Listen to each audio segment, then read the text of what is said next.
everyone, it's Leah from Dime Culture, and today I'm going to show you Winsor & Newton's Cotman watercolors, their Sketchers Pocket Box.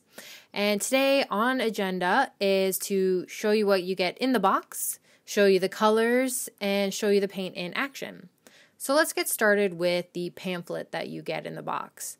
So basically, this pamphlet shows you all of the colors in the Cotman line. And on the side, it has all the information you need to know that they display for each color underneath. All right, so for the creme de la creme item that you are here for today, the actual pocketbook box. I don't know why I keep calling it a book. Anyways, you get in the box itself a small paintbrush. It's fairly small. I want to say it's like a size 2 round, and even I find it a little small for fitting in my own hand. But one thing that I like about this is that it does have the drilled end on the bottom so that if it is wet, it can dry in there. You're going to get 3 wells in this box and 12 colors of pans. The 12 colors you get are lemon yellow, cadmium yellow hue, cadmium red pale hue, alizarin crimson hue, ultramarine, intense blue, which is actually a phthalo blue, their sap green, viridian, burnt sienna, yellow ochre, burnt umber, and Chinese white.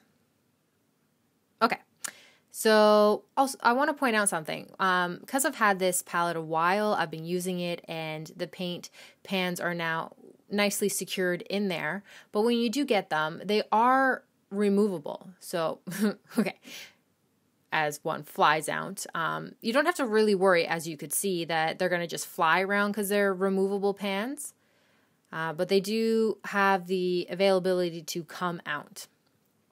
And on the pans themselves, you can see what color it is that that pan belongs to. That way you can replace it. What I like to do actually is put in an off-brand pan, like an empty pan, and fill it with my own tube paints. That way I can take the exact colors I want with me when I'm going. So if I'm going out to take photos of flowers, I'm going to probably put in a lot more of my reds and pinks versus having that cadmium red pale hue, which is more of an orange color.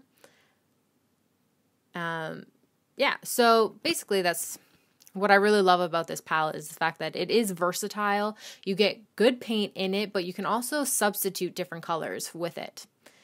So let's get right into testing out the colors. If you're interested in watercolor, you've probably come across Winsor & Newton before, but just in case, I'm going to do a little bit of explanation about this paint. So basically, Winsor & Newton has 2 lines of watercolor paint. They're Cotman and they're Professional. This is their Cotman line, which is considered to be their student grade watercolor paint. Now, when I first started getting into watercolor, I watched reviews and read articles online of this paint. And I remember reading things saying that their Cotman line was not as vibrant. It was kind of dull and extremely transparent for their pan sets. I just want to say something. That is not true. So if you've heard the same thing, I don't know how accurate that is. Because as you can see, the paint here is quite vibrant. It's very, it's very semi-opaque.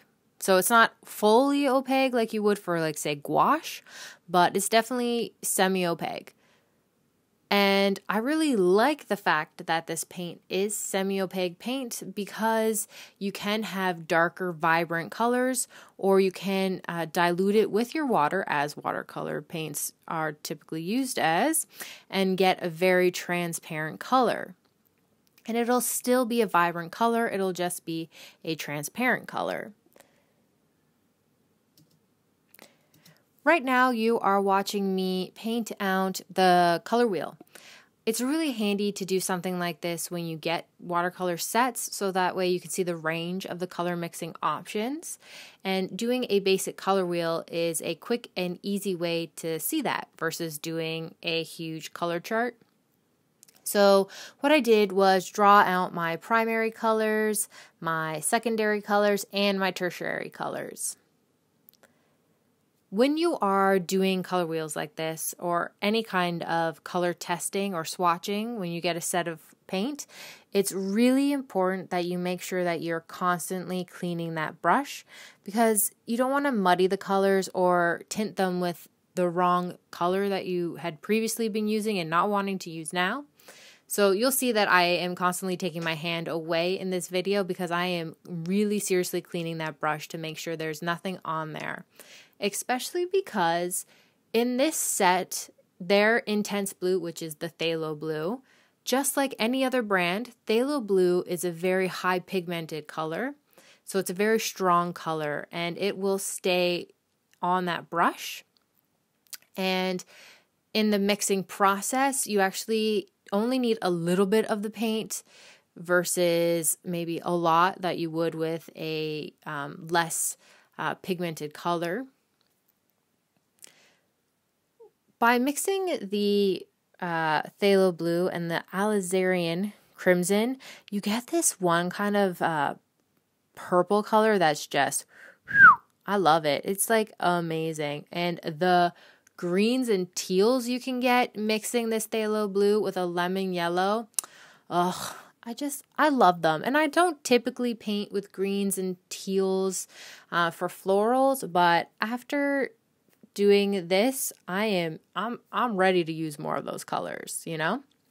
So right now, I'm just going to show you everything I did, because I did a lot of color testing, but I don't want to bore you with watching me just swatch things out for too long. So what I did was, obviously, I laid out the colors, but then I also did a wash over them to see how well they would work. And I went in and did a couple of different ways you can color test. So one of them is to see your gradient, so how dark you can get it and to how light.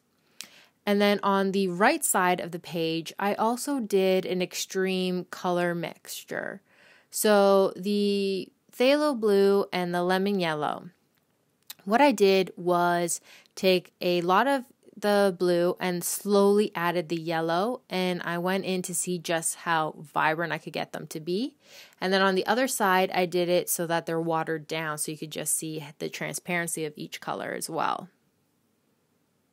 Now that you've seen the colors swatched out and you can see what kind of colors you get in the set, let's look at how the paints actually work in a real world type of environment.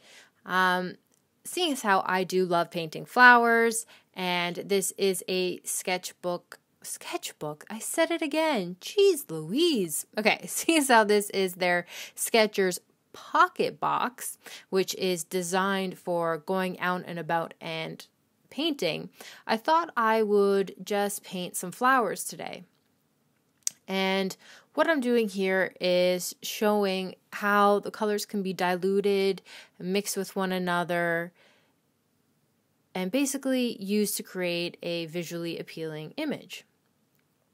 I will give you a warning and like a little slightly a heads up. When I'm painting flowers, I really like to move my sketchbook or whatever surface I'm painting on so that I can get the best angle for the petals and the leaves. So this painting process video is about to start moving.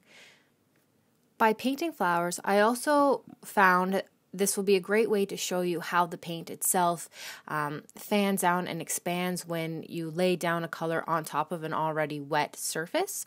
Mostly because when I'm painting some of the flowers, as you could see with the red petals, I laid down a light color and then I put in a darker, more concentrated amount of the paint into the center, and you can see how it just fans out. Now, I want to go back to that one comment I made earlier about how this set is so useful for versatility. I like how for a beginner or anyone that's just looking for a small set for travel, this set itself, the 12 colors it comes with, are quite versatile. You can do a lot of different styles of painting, color arrangements, but if you are the type of person that does more florals or I don't know, more animal, like realistic animal paintings, you might not use some of the colors. And with the fact that the pans can be removed, you can put in those colors that I mentioned. So personally, for mixing purples and vibrant purples, I like to actually mix my blues with pinks, because for me, the colors that you get out of that for a purple are more they are more aesthetically pleasing for my personal taste on creating purples. But as you can see right now, I am using a nice purple mixture that I created, and the tones go with one another. So the colors that mix, they all create your complementaries and your tertiary colors that go well, they complement one another. They are harmonious. I also want to say that I really like how Winsor & Newton added a white in this set. I know that's a controversial thing to say in watercolor because you shouldn't need white. You should save that spot on your paper to leave it white, but they're not including it so that you can paint a white spot as if you're using acrylic paints. Actually, this white here is very useful for if you just want to dab in slight highlights. It won't be opaque like gouache or gel pen, but you can do slight highlights after the fact, like when your paint is still slightly wet. Also, I really like using the white for when I want to do pastel colors. So because these paint pigments are vibrant colors, even when they're diluted, it's not really a pastel tone. It's more of a watercolor, watered down, vibrant color. So if I'm painting something and I really just want to have a slight pastel tone to it, or look, basically, is what I'm trying to get to, I will add a little bit of white to the mixture. And even though that makes it a little bit more opaque than watercolor's, natural look as transparent, it really does create a semi-transparent color with that pastel toning that works so magically. So I'm a big fan of that color being mixed in there. I would actually find it more annoying if they included, say, a black, like ivory black or lamp black. Mostly because some people don't like using different blacks. Like personally, if I'm going to use a black, I'm going to use ink. Like I'm going to grab a pen or something, right? So, yeah. Anyways. So more grateful that there's white because there is more option and versatility with that color. All right, we are nearing the end of the video. I really hope that this video was helpful and that you enjoyed it.